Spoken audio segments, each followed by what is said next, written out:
ሰላም እላችኋለሁ። ዛሬ ክፍል 26ን ጥምቀትን በተመለከተ አጠቃላይ እያየን ያለነው። ዛሬ ክፍል 26ን እናያለን። ፎሎ እና ሼር አድርጉ።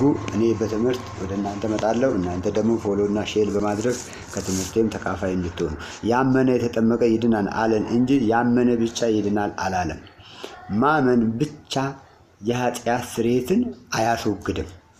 እስቲ መጽሐፍ ቅዱስን እንመልከት።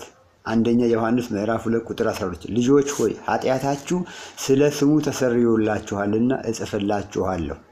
አባቶች ሆይ ከመጀመሪያ የነበረውን አውቃችኋልና እጽፍላችኋለሁ።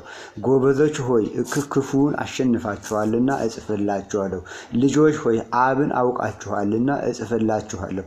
የኃጢአት ስርየት የሆነውን አብም ወልድም መንፈስም በሆነው በመጀመሪያ በነበረው በአንዱ አምላክ ስም በኢየሱስ ስም ነው ጥምቀት የሚደረገው። የመጀመሪያ የነበረው አብ። እዚህ ጋር ሌላም ትምህርት አለው።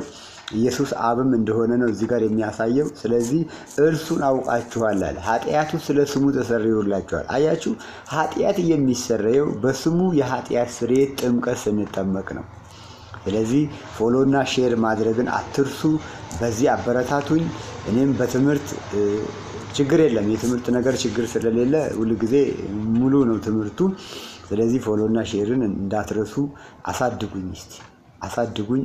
የተሻለ ዝግጅት አድርጌ ወደ እናንተ እንድመጣ አሁን ባለኝ ከስራ ወጣ እያልኩኝ ነው ቪዲዮ እየቀረጥኩኝ ያለሁት።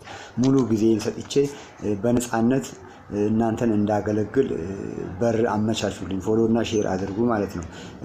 አካውንቴን ከፍ አድርጉልኝ። ስለዚህ ማመን ብቻ የኃጢአት ስርየትን እንደማያስገኝ ከመጽሐፍ ቅዱስ እያየን ነው። ክፍል 27ን ሌላ ጊዜ እናያለን።